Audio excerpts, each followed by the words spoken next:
Hello, welcome to Sydney Stoma channel. My name's Chris. How are you? Hope you're doing really well. So this video is about having a colonoscopy.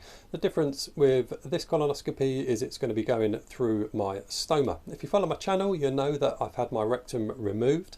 That's all healed up, so there's no way the camera's going in that way. So it's going to have to go through the stoma. This will be the first time I've had a colonoscopy through the stoma, and yeah, I'm a little bit nervous about that. I am a bit concerned about it. It's an uncomfortable procedure anyway, and you're normally lying on your side with your knees up under your chin as they go in through the rectum.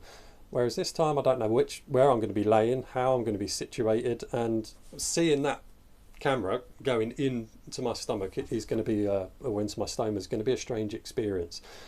I'll probably try not to look, but I know I'm going to have a little look. I'll have to have a little look. So yeah, I am concerned about that.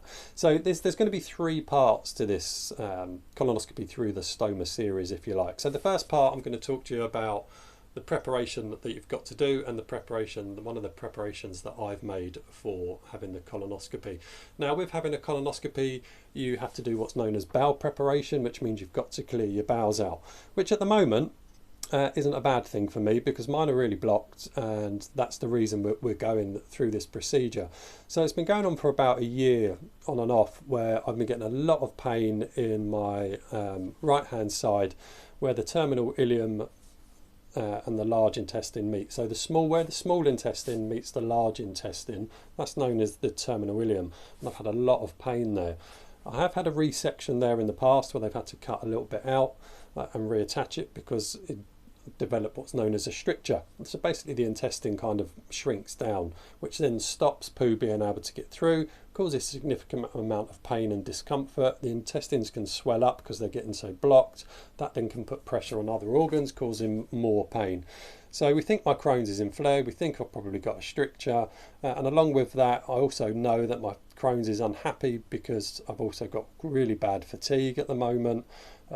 Fatigue is awful. There's no real way of explaining fatigue. It's far worse than being tired, and my joints are really hurting. My knees, my ankles, my lower back, always in constant pain 24 hours a day.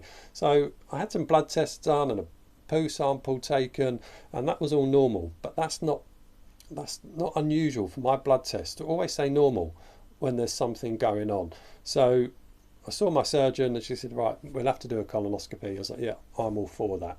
Even though I'm worried about it, let's get in there and have a look and see exactly what's going on. And if it's not that, what is causing me to constantly get blocked up, to constantly have all that pain, to have such little output in my stoma bag. It's ridiculous how little goes in there. I can wear the same clothes bag for four or 5 days and it won't even be half full. So there's definitely an issue. There's definitely something going on, and it needs looking at.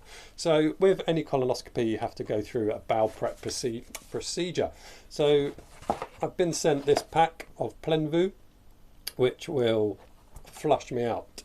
Now my colonoscopy is going to be tomorrow. It's booked in for 2:30 in the afternoon, but it probably won't happen till nearer 4 o'clock by the time you've checked in, gone through risk assessments, blah blah blah. So I've also got to stop eating today at 1 p.m. So, and I can't eat again until after the procedure. So I'm going to go well over 24 hours without food. That doesn't particularly bother me at the moment because my intestines could do with a break anyway. So we have to take this bowel prep stuff, and this is the worst part of a colonoscopy. Excuse me. We have to drink this awful solution stuff. It comes in two parts. So we've got dose 1, as it says on the back. Dose 1, Plenvu powder oral solution. There's a fair few ingredients in there which are designed to flush you out. So with dose 1, I'll tell you what it says I've got to do for an afternoon colonoscopy. Dose 1. So open the carton and remove dose 1 sachet. Already done that. Pour the contents of dose 1 into a clean mug. Add water to make up 500 ml and stir until fully dissolved. This can take up to 8 minutes.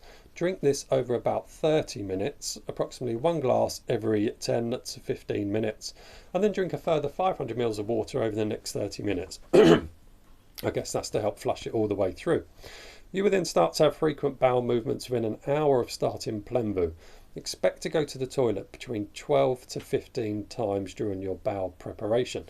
So I will take that at 7 p.m. tonight, and by 8 o'clock I'm imagining a lot's going to be coming out. And then tomorrow morning I have to do dose 2, which I'll talk about in a second. So I use closed bags. Now, a while back, going back a couple of years, I had to do pill cam, where you take this huge pill that's a camera and it goes through your system. But to do that, I also had to flush my system out, and I was using closed bags, and it literally blew the closed bags off. It got messy.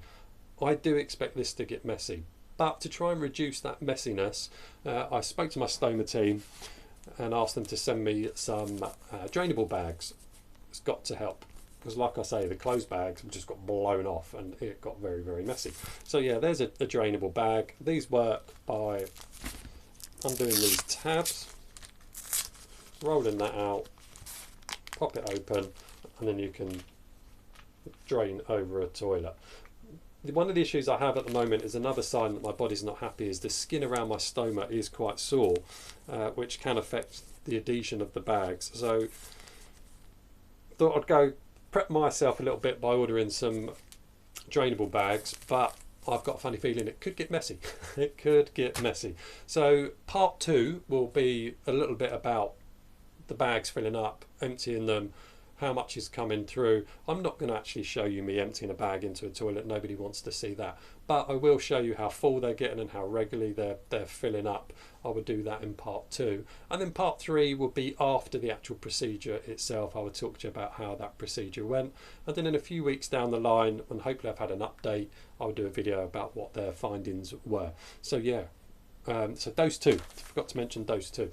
This is the second take of this video because I forgot to mention dose 2 on the first one and I nearly forgot again. So dose 2, there are 2 sachets there, mango flavour as well apparently. So dose 2, let's have a read at what that says. So take dose 2 of Plemvu at 7 AM on the day of your colonoscopy. So that will be tomorrow morning. So start dose 2, which are sachets A and B. Oh, fruit punch flavour actually, these ones. Dose 1 is mango flavour. Put the contents of dose 2 sachets, get your words out Chris, sachets A and B into a clean jug and add water to make up the 500 ml. Stir until fully dissolved. This can take up to 8 minutes. Drink this over 30 minutes, approximately 1 glass every 10 to 15 minutes. Then drink a further 500 ml of water over the next 30 minutes. So same process. So, you know, and it's not a nice process going through this. It's not nice having all that coming out of you like a pressure washer. But to have an effective colonoscopy, you've got to do this. It's pointless being sent this and then not doing it properly or not finishing it, because then your intestines won't be completely clear. The camera's not going to be able to see everything. It's a waste of money for, you know, the NHS or wherever you are in the world. It just wastes money. You've got to go through it. It's not a nice process, but you've got to go through it to get the best results for your colonoscopy. So yeah, there you go. So 3 parts. Part 1 is this one. Part 2 would be me drinking it, showing you how full the bags get, and part 3 will be how the actual procedure went. So you may be able to also see that I'm not sitting in my house where I normally do my videos. I'm in my man cave. So this is a shed in my garden that I've converted into a bit of a man cave, and out, you know, a bit of a bar, somewhere to go and escape from the world. So yeah, I'm sitting in here. But if you want to see a full tour of it, put something in the comments and I'll show you all of it. My little man cave that I built, just to give me somewhere that I escape to from the world and chill out. And I just generally sit in here watching YouTube, and yes, there's a lot of beer glasses. I don't always have a beer, but sometimes I will. It's just a nice little escape. It's a place I like being. It makes me happy. There you go. So if you want to see it, put something in the comments. I'll give you a full tour of what I've built in here. But yeah, keep watching. Look out for the updates, and we'll see how it all goes. And once again, I hope you are doing all really well, and I will see you all very soon. Take care. Bye now.